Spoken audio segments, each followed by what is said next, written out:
Bonjour à tous les amis de Victrix et passionnés de tir de précision.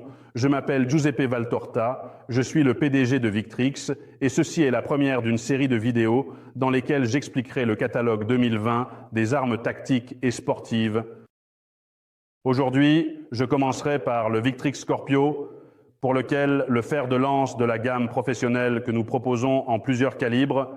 Nous avons en 338 l'Apo Magnum, en 309 Magnum et en 300 Winchester Magnum.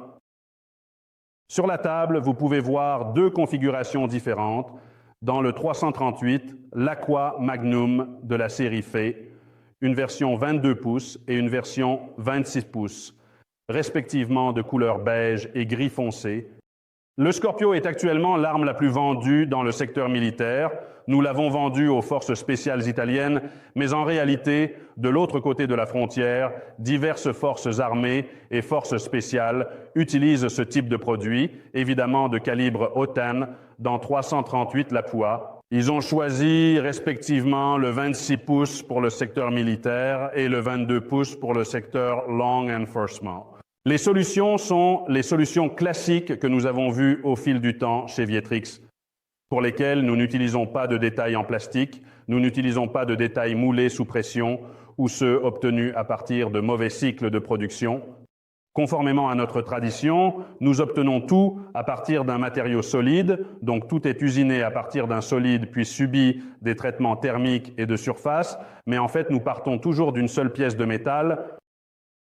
Les solutions de la ligne Fay, qui est le haut de gamme de la version Scorpio, qui rejoint la version T, mais que nous expliquerons ultérieurement, trouvent un châssis entièrement en alliage léger, anodisé dur pour résister à l'abrasion et à la corrosion, et un finition Cerakote disponible en 3 couleurs. Ce que vous voyez, je disais, c'est le beige. C'est une des couleurs les plus vendues, car il est facilement imaginable que la plupart des conflits de ces dernières années se déroulent dans des zones sablonneuses. Disons que la couleur préférée des forces armées est celle-ci.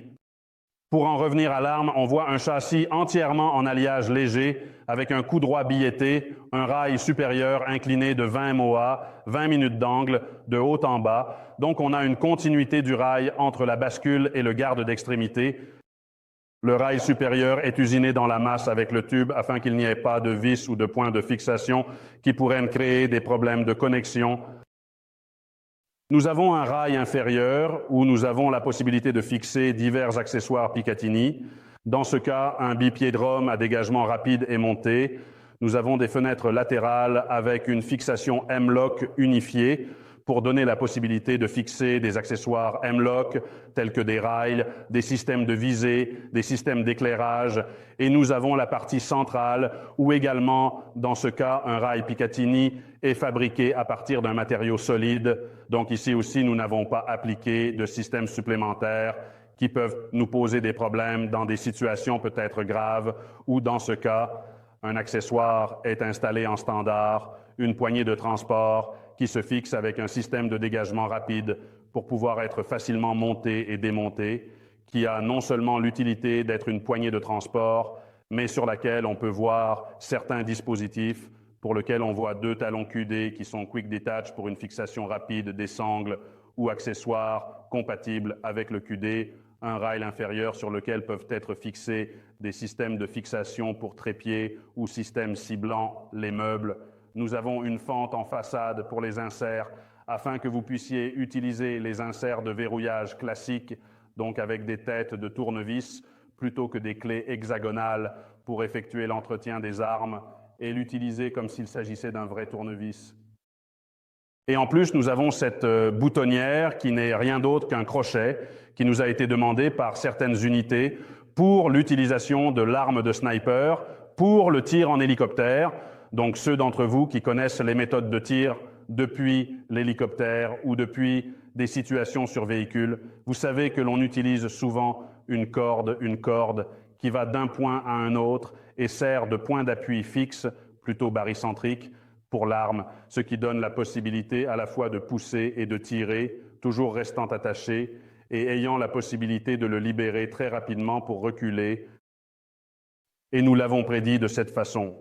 Le manche est effectivement également vendu en accessoire sur notre site ROM et peut également s'appliquer à d'autres types d'armes, même sur nos armes version T qui ne l'ont pas en standard. Passons au corps. C'est aussi un corps en matériaux solides. C'est un Ergal 7075. Il a quelques évidements d'allègement, mais nous avons un évidement dans la zone chargeur avec 2 trous qui ne sont pas aléatoires. Ils sont pour la préparation d'un toboggan Picatinny pour fixer les télécommandes. Donc si nous avons besoin d'attaquer notre monture, dans ce cas, c'est toujours une monture de notre propre production, un système d'éclairage, un système de pointage laser. Nous avons la possibilité d'avoir une pointe pour la conception de claviers à distance. Nous avons encore un autre support QD assez central pour fixer la diapositive. Nous avons notre magazine dans ce cas, dans cette version, un magazine de présentation en polymère à pile unique. Nous avons une poignée qui, par rapport aux versions précédentes, est une prise verticale. Ce n'est plus l'inclinaison habituelle que nous utilisons sur d'autres plateformes. Nous avons maintenant la charnière ultra testée, notre pliage, qui donne la possibilité de fermer le cross du côté du levier d'armement dans une position de protection du levier d'armement et de manière sûre afin que même en cas de transport, il n'y ait pas d'ouverture accidentelle. Elle doit être volontaire. Passons un peu à la description du châssis. Nous avons tous les réglages nécessaires. Nous avons donc le réglage vertical de la pièce de contrôle.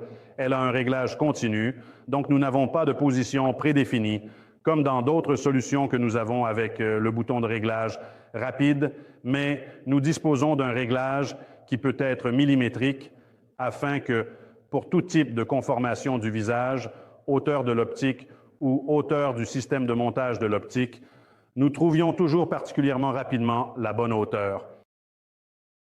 Une caractéristique que nous avons incluse dans la nouvelle crosse est la possibilité dans ce domaine d'insérer des outils avec une fente de tournevis plutôt que des outils hexagonaux qui peuvent être utilisés pour l'entretien ordinaire des armes dans lesquels ils peuvent être insérés dans le manche ou dans une autre disposition que je vous montrerai prochainement dans le BADPAD pour que très vite nous ayons la possibilité d'avoir toujours à portée de main les outils pour l'entretien ordinaire de l'arme sans avoir à porter de clé sur nous.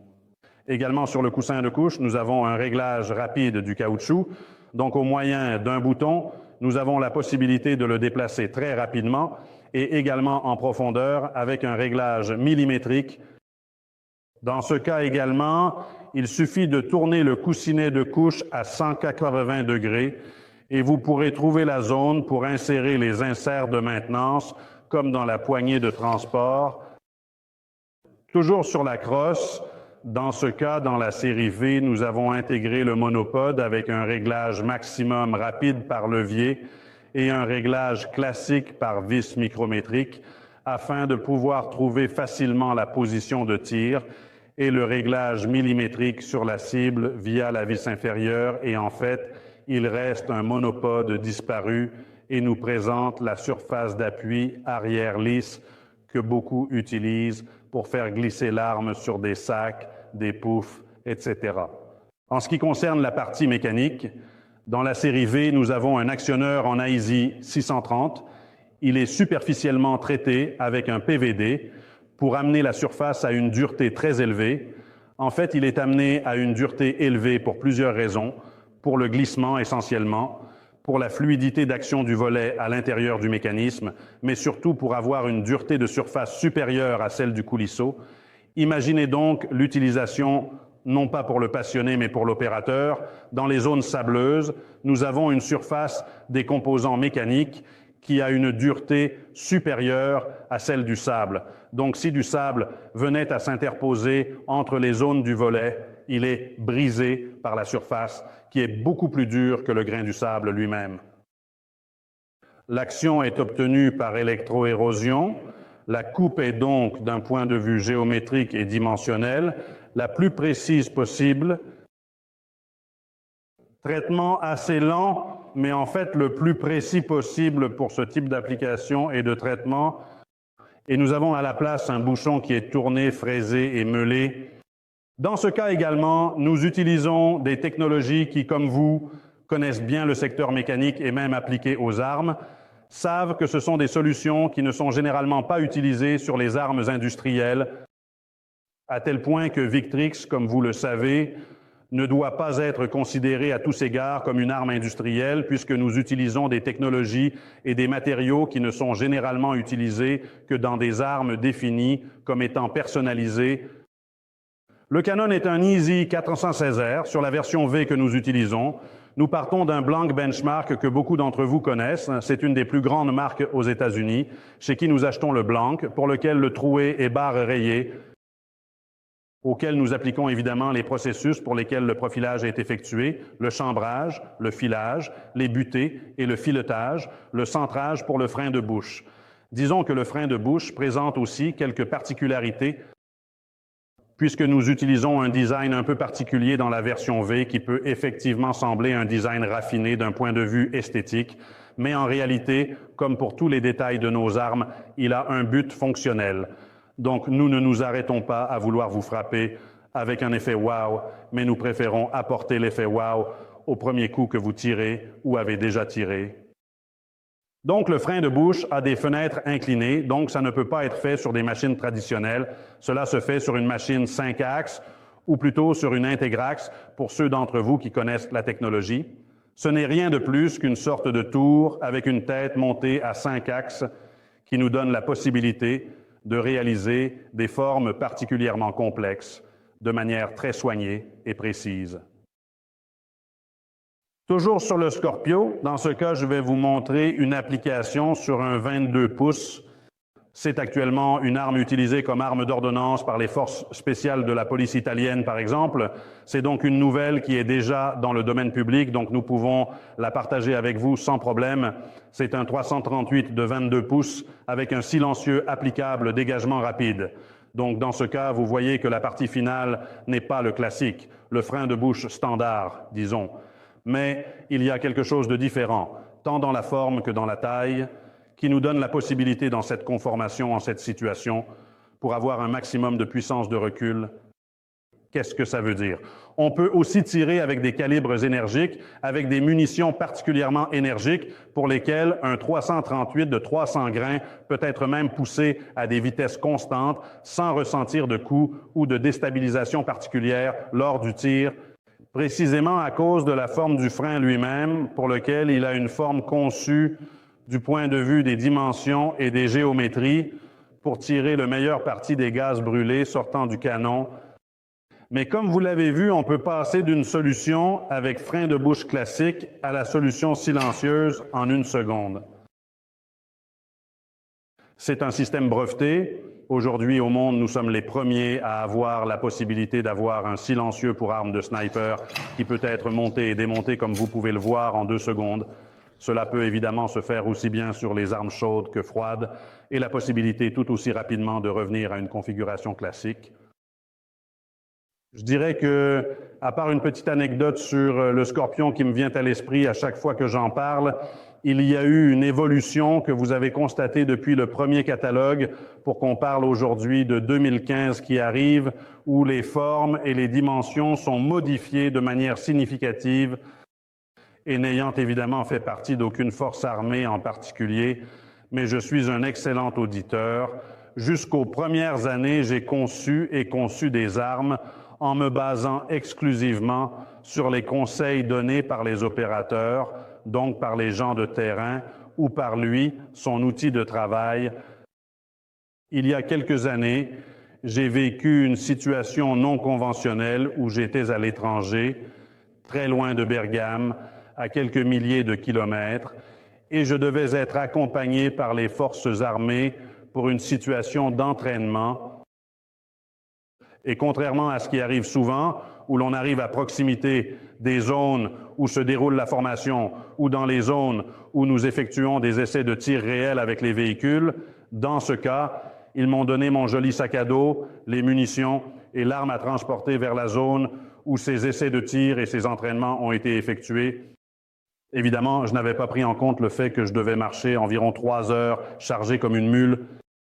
Donc, à part le fait que je n'ai pas l'habitude de porter un sac à dos aussi lourd parce que je fais quelque chose de complètement différent dans la vie, je pense que le poids le plus lourd que je porte est le sac avec les documents et le PC à l'intérieur. Donc, avec mon sac à dos sur le dos, je suis parti avec l'arme à la main et les munitions pour un voyage dont je ne savais pas trop où il finirait et qui s'est en gros terminé après environ 3 heures de marche où je n'avais même plus l'énergie de ne pas faire la formation, mais même pour parler.